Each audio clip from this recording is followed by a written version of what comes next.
got to get tough. Yo, Joe.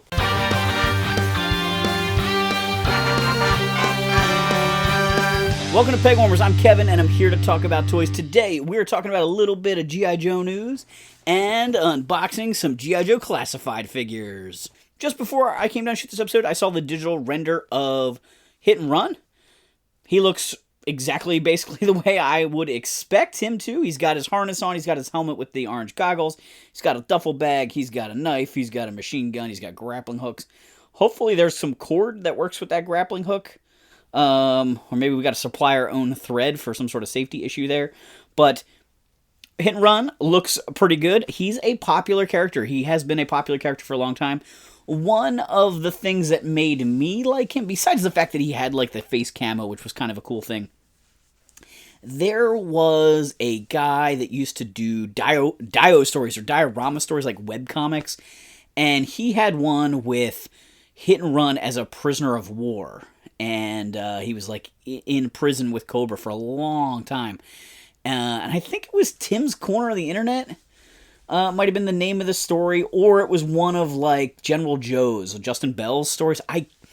It's been a decade or more, but one of those guys had a story that involved Hit and Run, and it was fantastic. And so on top of it being a cool figure, that was always sort of like a cool character moment for that guy that didn't necessarily come from official media for G.I. Joe. With this episode being delayed by a week, I get to talk about a couple other reveals. The Cobra Mole Rat Stage 2. It's kind of like a Toxo Zombie type follow-up character here. Looks pretty interesting. I love the color scheme, very Copperhead-ish with his outfit. I don't know if I'm going to get him. I did get the first Mole Rat, but I'm not sure if I want this mutated one. He definitely looks cool if you're into the newer creations of the line and then pushing the line forward. But the Lifeline figure, man, this one's for me. 1986's finest here. I know some people are complaining that they did some version with glasses and a version with goggles, like you can switch them around. And I know that'll be a little fiddly, but they're definitely trying to appeal to the action figure fans and the original cartoon fans. He looks pretty cool. The other bit of G.I. Joe news I want to talk about is Super 7 Reaction Plus figures. This is Wave 5, but in a way it's like Wave 2 of their G.I. Joe the movie figures. This next wave features Pythona, the Cobra Law character that we never got as an O-ring figure. She has this purple with different colored spots to it outfit, her head with the top knot ponytail. She's got a black cape, not nearly as intricate and enveloping as her cape in the movie, but a kind of standard 2 holes in a fabric cape style cape like they're doing with Serpentor. And she comes with the gem she shows the Dreadnoks. We've got Arctic Destro. I've said it many times that as a kid I thought that the Arctic outfits that the guys used in the movie and other cartoon episodes were really cool. So we have Arctic Cobra Commander, and now we're getting Arctic Destro. I hope they do Dr. Mindbender at some point, because he's kind of the third iconic winter coat character. They're doing Big Lob. Big Lob was the one rawhide character, the new recruit guys, that wasn't actually a figure. I still do not understand why they chose to not just use one of the other 87 figures. But Big Lob, sports-themed guy, talks in the third person, throws grenades. We're getting him as a figure. He's got his jersey. He's got his grenade satchel. He comes with the stock laser rifle that everybody in the cartoon had. Works for me. I have the club version of him as an O-ring figure, but this is cool because it looks more like him, not using the Mercer head for that. And we're getting Snake Eyes in his winter coat. Again, those classic winter coat figures. This makes me hope that Duke in his winter coat might be in the next wave, because he's probably the most important character in those snow scenes. You know, he takes that bullet that rips his jacket and he throws Serpentor on the BET. Super 7, where's the BET? Let's get a vehicle. Let's go. So, of course, I've already pre-ordered the entire wave from Super 7 because I love O-Ring G.I. Joe. It's my absolute favorite scale, which is a funny thing to say as I'm about to open a bunch of classified guys, but really, O-Ring is my first love, and it's my preferred scale for G.I. Joe. It just works so well for them, where you can have an army of figures, and you can have vehicles and playsets and all the other stuff. Collector scale is great for detail and things like that, but man, I love O-Ring figures. First up, we've got Snake Eyes. We're going to start off with the version of Snake Eyes people often refer to as Paintball Snake Eyes. He's got his orange visor and the mouth screen there. I had this figure as a kid and enjoyed him from the original series. The back of Snake Eyes package has him at the top of a mountain with a bunch of Cobra fangs in the background. So this figure originally had bright orange goggles and bright orange accessories. They've kind of done a tribute to that, but toned it down. His stuff is more red or kind of like a light orange, not neon orange, but it's just more of a detail now. And I think that's a fair compromise. Hey, if they do a Jean-Claude Van Damme head and repaint this in black, they can do the Night Ops Guile figure. Snake Eyes has a great gray tactical vest on there. He's got his nice gauntlets. There's some Japanese writing on those. He's got some holsters on his thighs, and he's got boots. This holster holds his gun, I guess, with... Oh, the silencer comes off. So then the submachine gun is much shorter. Oh, and this kind of just opens up. It's like an open clip. I wonder how well this holds. This gun. It seems a little clunky that way. Well, I'm not super wild about that, the way that works. I might be able to play around with it and figure it out a little bit better. But it seems a little bit loose. Although I'm not sure I'd really have him hold it that way. But I kind of appreciate them giving you a way for him to hold his gear, like if he's doing his rock climbing. He does have a little tiny sword sheath backpack that can be plugged in. And then you can put his swords in there. These swords have what appears to be blood on the edges of the blades, which is kind of unusual. But that's sort of how they're getting that reddish-orange color worked in there. He's got little tiny throwing knives on this ankle. He also comes with a grappling hook. I would love it if there was a loop somewhere to hook this grappling hook on his belt. Doesn't look like there's a spot for that. But overall, I think this is pretty cool. I enjoyed this Snake Eyes as a kid. As a kid, would have died to have the 1985 Snake Eyes, but I got into G.I. Joe a little too late. Never saw him in the store. Never saw him at flea markets. So I had the 88, right, with the crossing knives on his chest. I had this version, and I had Ninja Force Snake Eyes. So I had the ones towards the tail end of the line, but each time I got a new Snake Eyes, even though it was the same character, it was fun to have a different version. So overall, I like this Snake Eyes. I think he's a pretty good update of the character. I think the compromises to get rid of the wacky colors work pretty well. And so, yeah, happy to have him in my collection. I think he's kind of fun. I guess his weak point to me is this holster. I don't love the execution on that. This version of Snake Eyes even got the Hall of Fame treatment. This 12-inch figure, signed by Larry Hama, actually came out of Mr. Hama's collection, the guy that wrote the G.I. Joe file cards and comic book. Many years ago, Mark Bellomo, the toy historian and author, was selling some stuff for Larry to help raise money. Larry was going through some medical stuff, and I purchased this. I didn't print the eBay auction, although I probably should have, so I could actually prove that this was Larry's. But that's where this came from, back in 2013, and it's in really nice shape, and it's been in my collection for years now. Next up, we've got Law and Order. Law, one of those 87 characters featured in the movie quite a bit. Very cool. I love all the pet guys. I did not have Law and Order as a kid, brand new. I did get them secondhand pretty early on. I knew lots of people that had them, so did get to play with them a lot. I love the image on the back of this box. It almost looks like it's straight from the G.I. Joe the movie with Law and Order looking for the bomb. The guy in the background on the building over here, though, is not Beachhead. I'm not really sure who that's supposed to be.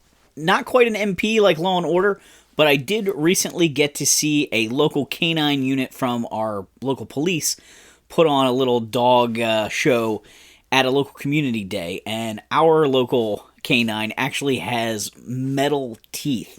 The dog itself had been a pet, wasn't a great pet, got turned into a shelter.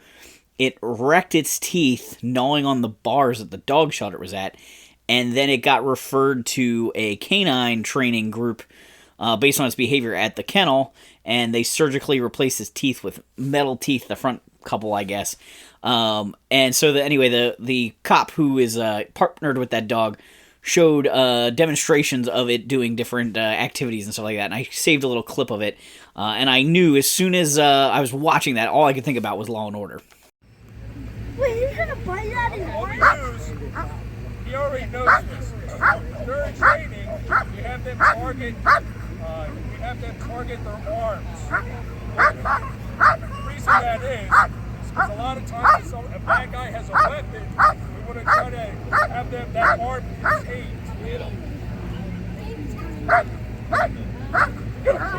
Yeah. Oh, dang. Yo, that thing is locked. Bro, arrow is locked on. Bro's just locked on. The arrow is locked on like a skeleton's arrow. Yeah, like So I'm taking a look at Law here. He's got his red undershirt with the blue vest on. It's zipped up a little more than the original figure. He's got handcuffs in a little holster thing on the back of his belt there, which is a nice detail. The vintage figure had handcuffs back there. He's got a flashlight molded on that belt also. That could have been a good removable accessory. He also has another spot here for handcuffs, but the accessory ones do fit there, but they hang out kind of funny. There's not like a good way. Oh, maybe they hang low. Ah, okay. If I put them in from the front there's like a slit. They can hang down. He's also got a loop on his belt. I think that'll work great for his nightstick, which I dropped. He also has a pistol sheath, or a pistol holster on his leg. What about his knife? Ah, the knife goes on the vest, and it actually has a little strap, or the pistol can go up there, maybe. The pistol goes on the chest. It has a strap to hold it down. I still didn't figure out where the knife goes.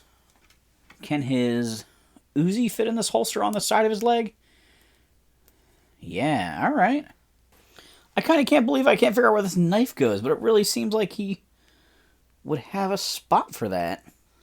They just make these guys usually carry their gear so well. Maybe I missed it. He's also got his MP helmet there. Mine has a lot of, like, scuffs on it. I don't know if that's done intentionally, if that's, like, battle damage, or if it's supposed to be that way. It's odd, though, that it's not just a white helmet. Although the fact that it's got a little wear to it does make it feel, I think it's intentional, I guess, a little bit more real-world, like Classified tends to be. MP Canine, Military Police. So that's kind of interesting on his armband there, that it adds the canine, because the original figure just said MP. I don't think the head looks anything like Kirk Bazigian. The brand manager from G.I. Joe from the original line was the kind of the likeness on Law in the vintage line. And then he's got, of course, the canine unit, which I always love the guys that come with pets. Here we've got Order, and instead of it being a traditional collar like the vintage figure, he's got a full harness. This is much more like what we see with military dogs. I guess you could remove some of it. He's a little bit chunky. I don't know if there's like a right pose to put him in to make those legs look a little bit more like dog legs. The articulation just seems a little fat. I don't know if I noticed that with any of the timbers. I'm not sure how much of this is new and how much of it is reused parts. But he's got a friendly face and an attack face. He also comes with a veil here, a hooded, like a blindfold mask. It does not seem to fit over the angry face very easily. Well, his ears are just wide enough on both faces. It's tricky to put this on. You kind of have to stretch it out. It makes it fit on there very snug.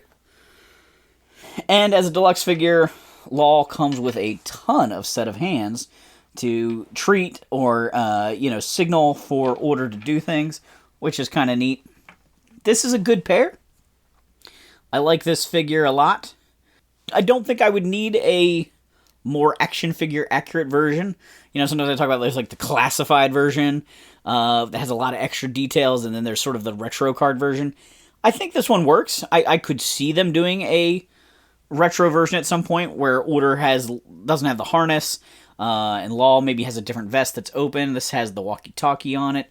It just looks good, the way they did this. I love the level of detail. I love how he can carry most of his equipment. And I'm feeling like a dummy that I can't figure out where to put his knife. because I feel like I'm probably missing it. But yeah, I can't figure out where the knife goes. Next up, the Dreadnought Monkey Wrench. One of the characters from 86 that I've always felt was a little bit of a letdown. Monkey Wrench and Iceberg are the two figures from 86 that came with a single accessory. They didn't have a backpack or any other items. And I always felt like they were kind of like shortchanged a little bit there. And it looks like they fixed some of that by giving Monkey Wrench lots of extra accessories in classifieds. I haven't taken the rest of his accessories out of the bag. I'm just getting a first glimpse at Monkey Wrench. He's got a little bit of a scar on his face, which is kind of interesting. He's got tattoos on both of his arms. A common thing with classifieds, although I don't mind it at all on the Dreadnoughts.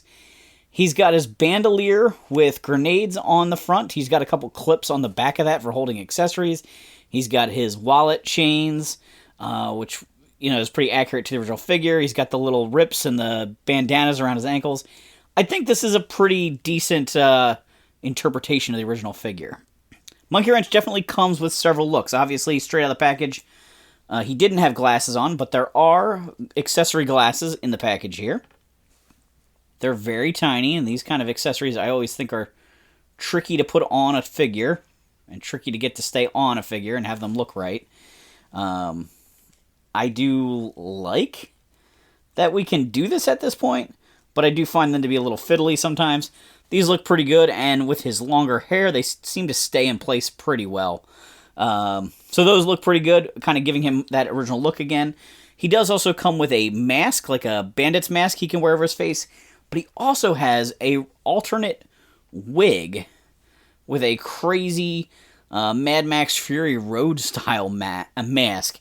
And that kind of makes sense with the Dreadnoughts. They've always been sort of Mad Max inspired, and this definitely gives him that vibe. It's kind of funny that it's just a wig and a mask that swaps it out. Struggling a little bit to put it on him. I wonder if it would have been easier to just have an alternative head. So it is possible to take off this handkerchief to give him the one that covers his face. Oh, he does have a necklace underneath there, which is pretty accurate to his vintage figure. Yeah, I mean, that doesn't do a whole lot for me, but it's interesting. I could definitely see people being into that. He does have his harpoon gun, his original accessory. This is a thing I've never quite understood. As a kid, everybody called it like a tuning fork. As an adult collector, I've understood that it's supposed to be like a harpoon. But he like launches this trident, and I guess there's supposed to be a cord to reel it back in. I mean, the original one couldn't launch the trident, but this one can. It's a little strange accessory. Now, doing some research that I was recently looking at, there are some notes that Monkey Wrench was originally going to be a 1985 figure, and he was going to include a pet panther and a, not Jaws of Life, but a jackhammer accessory. So it is interesting if those accessories got dropped, and then when he got kind of redesigned for 86, or his design got brought back up, his weapons were completely changed. If he had come with a pet in 85, that would have been kind of interesting. When you think about it, the three main Dreadnoughts came out in 85, but they had 84-style articulation. They don't have the neck ball joints. They have the swivel heads. So they were sort of figures out of time. So the fact that an 85 figure then got pushed to 86 as a Dreadnought, as a follow-up to the Dreadnoughts, it's real interesting. And the 86 Dreadnoughts were the 86 line was very Dreadnought heavy, having Xandar, Zorana, Monkey Wrench, and Thrasher all coming out the same year. He comes with a revolver that fits in the holster on his leg, which is cool. I do feel like the original one has a revolver sculpted on there. He's got some alternative hands, and he comes with two axes, and these, I assume, are what hook on the things on his back. There's, the little clips there that you can just kind of flex out and put the axe in, and then it flexes over it, giving him some melee weapons beyond his pistol and the harpoon gun. I'm literally shooting the B-roll for this, and I now just noticed that the bottom of the handles for his axes are plumber's monkey wrenches. Nice detail. You know, I would be happy with him with the harpoon gun and the pistol and the removable glasses and stuff like that. I feel like that, I like a real classified version of the original figure. The additional touches like the bandanas and the mask and the axes and stuff are cool also, but not necessarily something I have to have on display with him when I try and kind of recreate the original figures as much as possible. I kind of would have loved for Monkey Wrench to come with like a satchel with TNT or like a time bomb kind of thing, because I feel like he was an explosives expert a lot. You know, he had the grenades on his chest, but like in that first fight where the winner becomes the new Dreadnought, right? Doesn't he bring a bomb to that fight? And also when they got to dam up the stream so the spores don't filter in G.I. Joe the movie, I feel like they're using a bomb again there or something. I don't know. You want to wake up a clam or something? I just feel like he needed like a time bomb accessory, kind of along the lines of those cartoon accurate accessories that the Super 7 Ultimates figures come with a lot. The last thing we're opening up today is a Ninja Force set. We've got Slice and Dice, the Cobra Ninjas from Ninja Force. So from that first Snake Eyes figure released for Classified with 1 million accessories and that early Red Ninja, G.I. Joe Classified series has had a lot of ninja characters. There have been a lot of parts created for that Blue Ninja 2-pack, and so they've been doing a lot of ninjas with a lot of different crazy parts that kind of get shared around and traded around with accessories and things like that. And these two Ninja Force ninjas are no exception. I barely started getting these guys out of the package, and I have a complaint already. Where are Dice's enormous knee pads? I just got done talking about Monkey Wrench, about how he does a really great job of kind of looking like his vintage figure as well as a plussed-up classified version. These guys maybe are too decorated. They don't look that much like their vintage figures. There's a lot of extra armor pieces on these guys. Just extra. You know, he has a little bit of that red to black fade here, but it's not like the speckles. He does come with a lot of accessories that harken back to his original accessories. The Ninja Force guys came with weapons that were all one color, sort of the start of that Sprue era accessories that only got expanded upon and reused to death with like the Street Fighter figures. But I'm trying to gear these guys up with their sort of most classic accessories. So Slice has those hooked swords, and I put his little sai on his wrist there. The original figure had a very tiny sai sculpted on.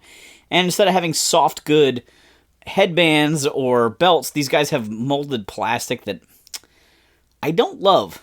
Like, his shoots straight up, and this shoots straight out, and that just looks ridiculous. I guess I could warm it up in some hot water and try to bend it the way I want it to go, but he's like a clock that's pointing in every direction all at once, not really like a ninja. I also don't love his helmet.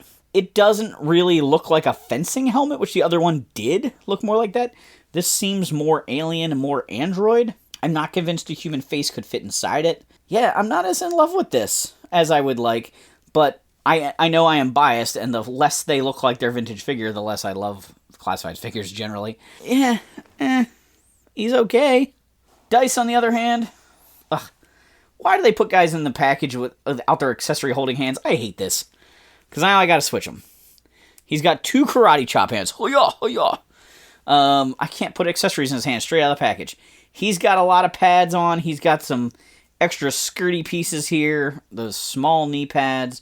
His toes are curved on his shoes. He's got little, like, elf boots. He looks cool, though. Like, I feel like he looks more like the vintage figure. And he's only got the one set of headbands, or the strings, and they look like they're blowing in the wind a little bit, kind of aimed in the same direction, not the Scarecrow from Wizard of Oz pointing in every direction at once. He has his main, like, bladed staff.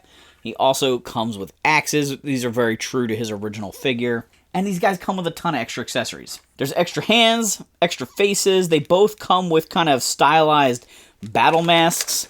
I'm sure the design team thinks these are like the way to go and really amazing. Like the Night Force Quick Kick that came with a Japanese theater mask. Here we've got like a dragon helmet for Dice. I just don't love this stuff. It's cool if people are into it. It doesn't... It's already funny enough that the military is involving ninjas, but it's extra weird when they use traditional theater masks and things to intimidate their opponents on the battlefield. It just... some people, like the missile launchers on guys' heads, or the bright colors, is there like where they draw the line at realism and I can't suspend my disbelief anymore.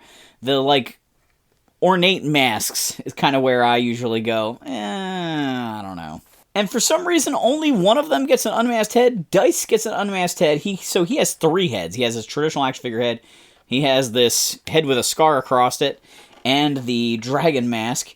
Whereas Slice gets 2 different masks. One that's like an insect face, like Scorpion from Mortal Kombat, and his fencing mask. They're cool. I like both figures, but I think I probably would have been okay if I had passed on these. Out of the 4 packs that I opened in today's video, they're the one I would have passed on. I got excited. I like the fact that they're doing a lot of Ninja Force in this line. We have Nunchuck. We have Storm Shadow, Arctic Storm Shadow from forever ago. We have these guys. I feel like there's been at least somebody else in this format, and I think I just kind of was hoping to get all of Ninja Force. But these guys, I know, there's collectors out there that love this, the super classified detail. It's just not really what does it for me with G.I. Joe. I love the, like, as close as possible with maybe just a little plus up. These guys are a little too different for me. I just don't love them. Slice seems to have come with more accessories than Dice, but Slice's stuff tends to have less paintwork on it, so maybe it was cheaper. I do think Dice's weapons with the silver paint look better than the grayish weapons that Slice came with. Just because I don't love Slice and Dice doesn't mean they're not good figures. They're just not my favorite. They're not exactly my cup of tea. And they're still not bad. Like, I did buy them. I knew what I was getting. I knew they weren't going to be the exact vintage figures recreated in a larger size. I knew they were taking liberties on these guys. And they're still cool. They just don't do it for me as much. If I had to decide, there's not quite enough room on the shelf, who's going up, who's staying down, Slice and Dice probably aren't making a spot on the shelf. But that's okay. I would love to know your thoughts on these figures. I'd love to know your thoughts on the news from the beginning about Hit and Run and the Super 7 Reaction Plus figures. Let me know in the comments down below what's going on with your collection. What do you think of classifieds? What else are you excited about? What's coming up for you? Do me a favor, hit the like button, let YouTube know this is quality content. Share this video with a toy collecting friend. Subscribe if you haven't done so. If you want to support the channel further, consider joining us on Patreon. But most of all, thanks for hanging on the peg with me.